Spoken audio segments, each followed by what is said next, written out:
Hey everyone, welcome back to Optimize Evony. I wanted to do a video today on some of the craziness that was last season of basically All Stars qualifiers. Uh, I've kind of been going back and forth on whether I should do this video or not, but I'm going to do it because I think it's worth talking about. But I don't want it to come off as if I'm complaining or anything like that, um, because I'm not. It's the game is is being played. People are, using the system that's in place. Just because that system didn't happen to benefit me, in this case, doesn't mean that it's, a bad system or broken in any way, any means. But um, yeah, so for those of you guys that don't know, Season 9 All-Stars Battlefield will be this week. So if we uh, click into one of these, it's going to be on 1/7. And so that's, I believe, this Saturday. So instead of BOC, we'll be having All Stars Battlefield, and there'll be, as I've talked about before, three different tiers of Battlefield. The normal All Stars, which is the top 400, the Elite Battlefield, which is the 400 to 800, and the Junior Battlefield, which is 800 to 1200. Um, so yeah, I mean, it should be a good time. I will try and stream Battlefield. I did actually make the Elite Battlefield. I couldn't quite swing the main Battlefield, the top 400. I did try really hard. Had actually a really great season. Probably the most amount of points that I've ever scored, but unfortunately, it just wasn't enough. But I will try and be streaming. Um, all the Battlefield that I can. I might actually try and actually stream while I'm playing for the Elite Battlefield for at least the first round, and then we'll see kind of uh, how it shakes out. If I'm if I advance and everything's looking good and stuff like that, I might keep streaming that. If I'm eliminated, I'll definitely go to the top 400. I know it's, more exciting to watch the top 400. Although honestly, I will say that there's a lot of talent spread here. I don't necessarily think that the top 400 are necessarily all the top 400 players. I think, obviously there are some really, really good players in the top 400, but I think there's also some really, really good players that are in the elite level. And so I think the elite level is going to be, still very, very competitive. I don't think that it's going to be boring to watch or anything like that. So it should actually be a fun time. So, but yeah, check out my streams. I'll try and post them on my page and stuff with enough time to give you guys a heads up. But yeah, let's kind of get into what I wanted to talk about. And it's basically regarding the last season uh, of BOC, which was the qualifiers for All Stars. And basically, actually, before we go there, let's quickly refresh ourselves on what it actually means to qualify. Basically, you have to be in an alliance for more than 5 days before the end of the fourth round. And your alliance must qualify in the top 500 of the battlefield ranking. And, then you have to, rank based on your individual scores. So there's there's three different things there. Um, Obviously you have to be in the alliance. If you're not in the alliance, you can't basically take all of your points from one alliance and move to another alliance that is in the top uh, the top tier and have it qualify. That's not how it works. But yeah, so it was actually, like I said, a fun season. A lot of good people qualified. Congrats to everyone who did qualify.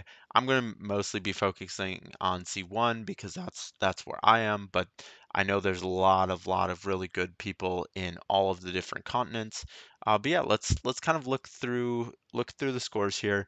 This one, so you can see that number one overall with almost 500,000 points is Luan, um, from used to be in Yi, but now has his own alliance in server 185. That's a crazy amount of points. I've never really seen people put up that many points. Uh, Luckily, I actually contributed to that because our alliance, for some reason, got matched with him. And so, for those of you who've recently watched uh, Genghis's video on, City Ultimate, playing City Ultimate, and the fact that he was just, getting soloed by him and, maybe lasted like, you know, 10, 11, 12 solos against him. It was similar for us. We are a C1 alliance. We do have some power, but we don't have the spending power, I would say.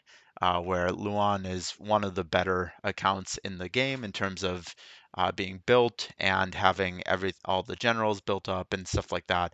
Also, definitely spent a lot of money on his account. So he was basically just soloing us for the most part, and so we probably contributed at least 100,000 of those scores. So you know, good for him on that. And then yeah, I'm not going to go through all of them, but let's quickly look and see where the 400 mark is. So where that cutoff for that main All Stars was, and then I'll kind of talk through what I think has kind of changed a little bit in the battlefield and stuff like that. So it's basically right around 100,000 for C1, which is absurd. I've never seen it this high. This is absolute insanity. I think there's a couple reasons for this, but I mean, not obviously the scores are going to increase from time to time.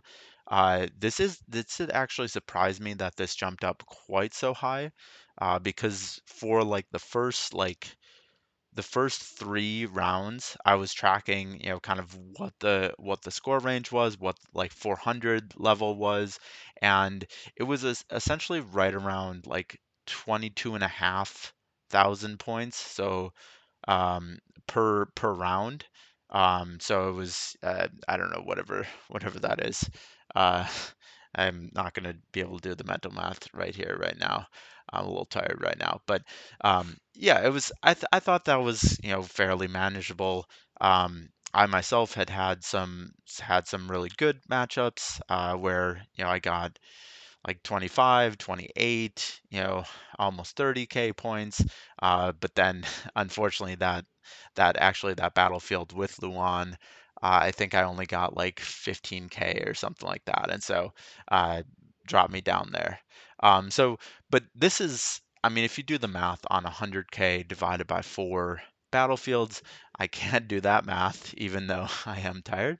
Uh, that is 25,000 per round. So in the last round, it bumped up the average like 2,500 points, which is insane, because that essentially means that last round outscored all the other rounds by a significant margin. And so, I mean, 25,000 points is a lot. Like I'm not gonna beat around the bush there. It is a lot. It's not a lot to get in a single round, but it's a lot to get it consistently. So either people have to score a ton in one battlefield and then, maintain, or you have to consistently score. And it's not easy to consistently score, especially because it's matchup dependent and stuff like that. So, like I said, with Luan, wasn't able to score that many points because we weren't really able to have very many successful rallies. We did rally him. We did, rally his teammates, the ones that would sit for it. And we got some points that way, but I mean, we came out negative on every attack against him. It's because his account is just super built and it's way bigger than any of our accounts. And so, I mean, that happens. You're gonna have bad matchups, and it's kind of a bummer when it knocks you out of contention. Um, but I mean, let's look actually let's look at the the later ones. So, I mean, you look at even like these top ones that didn't make it, they're they're pretty close there, right? Like it's only like 1,000 or 2,000 that's separating them. And I mean, there's really, really good accounts here. Like there's a bunch of like Mamba. I don't know. For those of you guys who have been around for a while, um, I think he was White Mamba for a while. Now he's Mamba.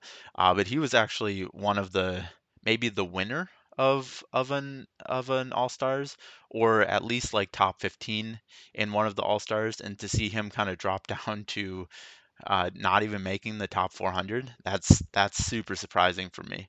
Um, I know Ketsi is also really good. There's a bunch of CAC people. My alliance mate didn't make it. Unfortunately, Ural. There's just like a ton of really, really good people that did not make it. And that's fine. Like, not everyone's going to make it every single time. It's just, uh, it's kind of a bummer when you're really shooting for something and you don't make it. I have to admit, I myself was pretty bummed when I didn't make it. I had a really bad round, the last round, so I wasn't. I kind of knew going into it that I really had no chance. But I'm actually glad that I didn't. I kind of had a bad round because otherwise I would have spent a bunch of healing speed ups and still probably wouldn't have made it. So yeah.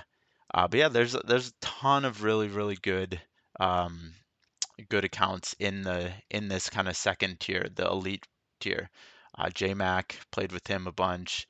Um, uh, but yeah, a bunch of the CAC people, Dagu, and yeah, tons of good people. I'm not going to go through all of those, but I do think that there's a lot of good people in the second tier, and that these are a lot of people that do normally actually make the normal top 400. And so there were a couple changes that actually contributed to that, I think.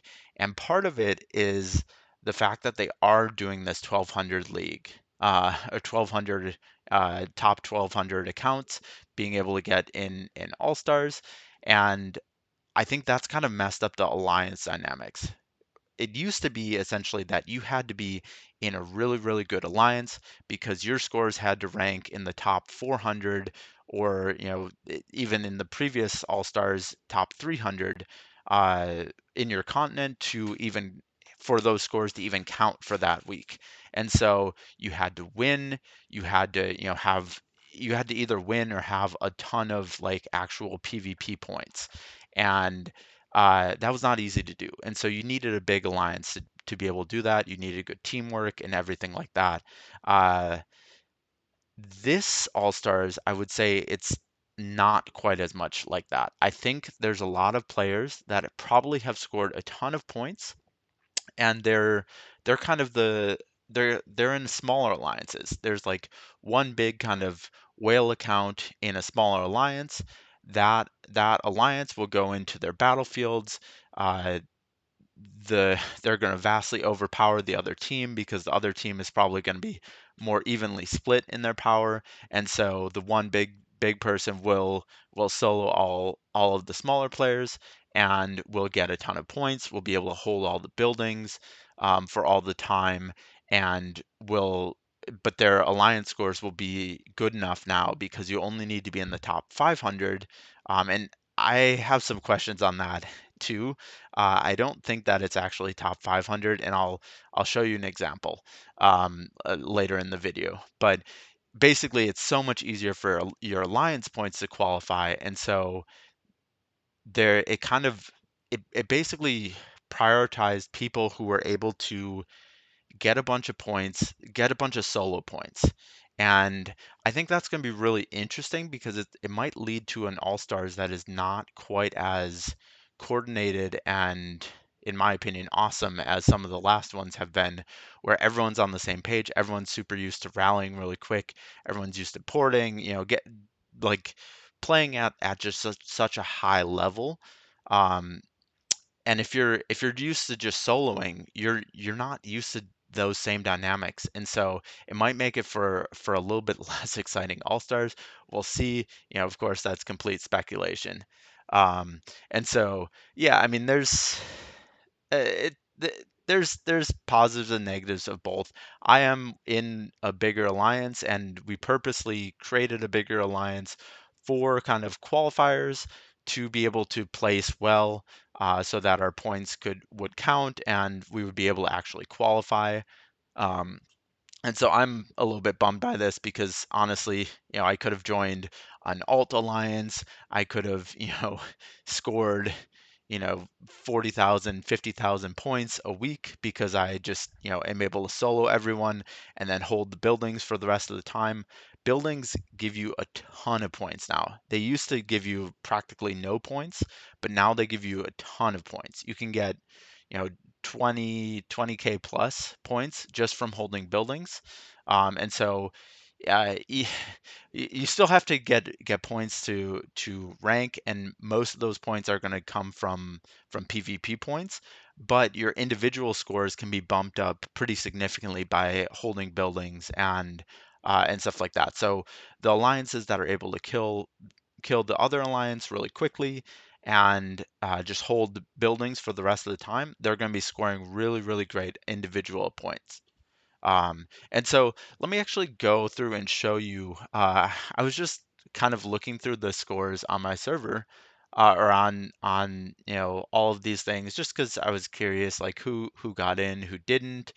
I saw, some names that I recognize, some names that I don't. I'm very curious when the lists come out, what kind of the power distribution is going to be, and whether whether there's going to be some smaller players that got into the main All Stars that just maybe don't belong there, maybe do. I mean, you can argue one way or the other, like, yeah, this is better for allowing, more diversity of players. But I really like players that uh, have to also have the alliance element of it. Because if you don't have the alliance element of it, it's super easy to, trade points or whatever to try and just get your account in, at the super low level. And if you're, in a smaller alliance, it makes it a lot easier. But let's actually look at the 1200 slot here. As you can see, this is server 44. This is on my server. And you can see that they qualified with just under 29,000 points, which is not a ton. I will say that that's not a ton, but I would suspect that almost all of those points come from buildings. And the reason why is I'll show you this account because again, it's on my server.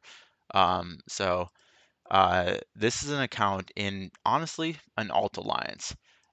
You can see this alliance, not to complain about them, but they're only 7 billion power, right? Like, in my opinion, no one from a 7 billion power alliance should be really qualifying, especially on a C1 server. On later servers, totally, that makes sense, whatever. But not this guy. Keep 36 too. So not like not the best buffs or anything like that. Power 1.2 billion. So this person made All Stars, and I mean, congrats to them. Like, they did it. They worked the system, whatever. Nothing against them, but they're not the strongest player. I don't even know if they have a single general that is ranked in our top 100, uh, 100 top power generals. Uh, Certainly don't have like crazy amazing buffs. And again, this is basically an alt alliance on my server. So, but they had the points to be able to qualify for um, for All Stars, and they were in the junior league, so of course they're it's not like they're going to be like getting a dragon from this, but they are going to be getting good rewards, and they're taking those slots from other people who are bigger power. And so, yeah, I mean, they were able to able to sneak in at 12,000 or 1,200, and I guarantee almost all of those points were from buildings. And so it does add a different element. Maybe they didn't have an opponent show up, and so they got the win really easily, and they were able to hold buildings the whole time. Who knows? This could have all been one from one round that they just happened to qualify. Um, and the reason why I wanted to kind of talk about the alliance ranking is that I was like, okay, this alliance, no way did they qualify, right? Like, no way did this alliance in the top 500 that they're talking about. Um, and so, because it says, again, top 500 in Battlefield ranking. And so, even if we go all the way down to the bottom here, which should be for 500, and I did actually look at this beforehand, so I do know um, you know, they're not going to be here, right? That alliance is just is not going to be in the top 500 alliances, and they shouldn't be, right? Like they're an alt alliance. They're not they don't have the power to be able to rank in the top 500 here.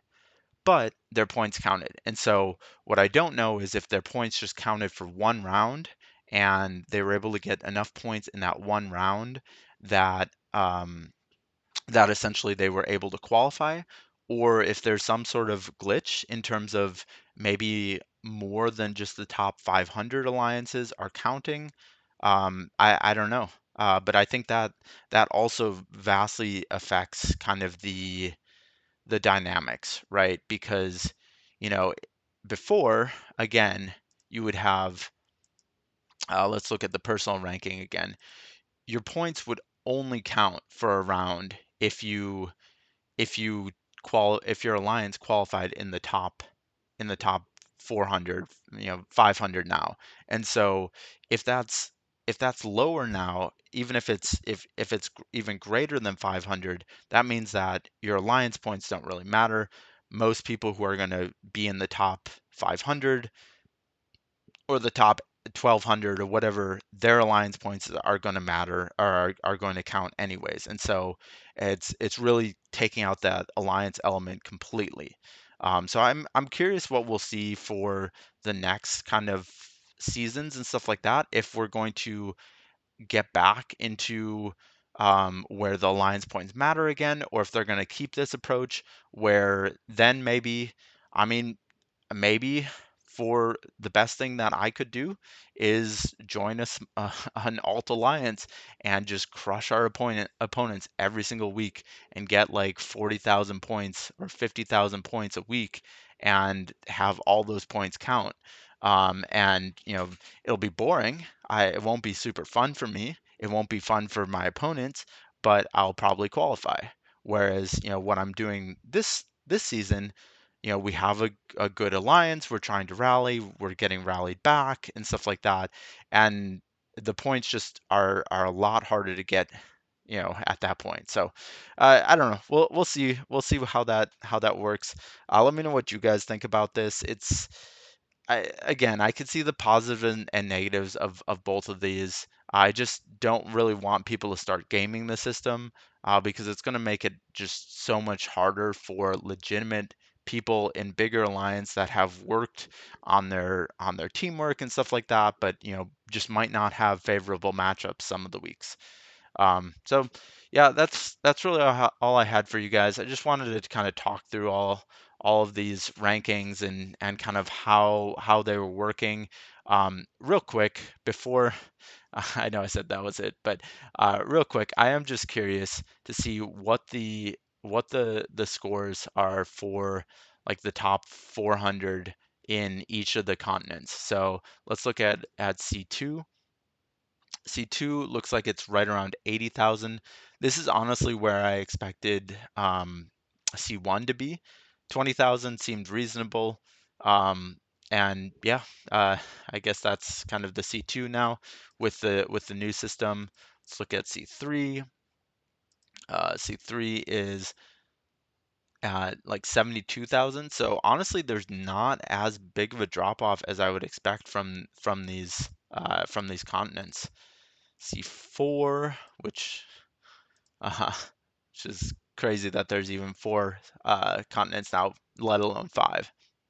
So then it did drop off quite a bit to 55,000 ish, a little bit under there, and then C5, which is the brand new people. Um, Let me look at their top people. So, I mean, their top people obviously scored a lot, and I think those are going to be the big coiners here. And then here's the 30,000. So it's kind of funny. The 1200 score of C1 is essentially the 400 score of C5, and you expect that, of course, because these accounts are brand new. They haven't had as much time to build up power. They haven't figured out as much how to coordinate their alliance and rally and whatnot. But it is just kind of crazy to see the disparity. I'm just curious what the 1200 score is. Definitely less than what I get in a single week. Um, but that, again, nothing against that. Like they are smaller power. It took me many years to get there. So yeah, 16 and a half thousand for qualifying in the juniors of C5. The other thing, just real quick, I know this has kind of been a long rambling video, so for those of you that stuck around, good for you. But the other thing that I'm also thinking about for these continents and stuff like that is I actually think C2 is a crazy good continent. I mean, you have RSP, you have Sir Philip, you have uh, don't know what the guy's name is. I think it's Damon now. It used to be Rhythm. You have really good accounts here. North Star maybe in this 300 to 500 range. And so I actually think that that's a maybe sometimes a tougher bracket to be in. But you can still see that in that bracket, the scores were significantly lower. And so I think essentially what's happening is number one, you see that this is 300 servers.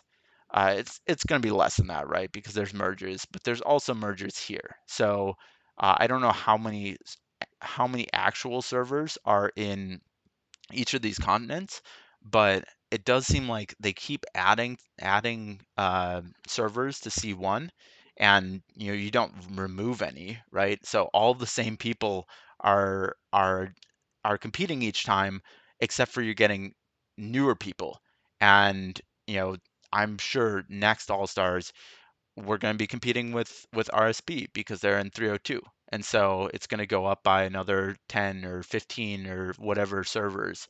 And so then that's going to be a whole new set of people that you have to compete with. And so I think for C1 it's actually getting harder and harder and harder to qualify because you have to compete with all the people that were already here. Mo- I know a lot of people have quit and stuff like that, but those accounts are still here. And the people who are playing those accounts are still serious about it. And so those big accounts are still going to be trying to get into All Stars. They're still playing at a high level. Um, and you're now adding a whole bunch of newer players in from the newer servers. And I mean, let's just be honest, newer servers have better buffs because they have spent at a more favorable time. Um, I know a ton of people in C1 who have spent a ton of money on this game, where if they had spent that now, they could have spent like a tenth of what they spent and have a significantly better account just because they spent at a later time.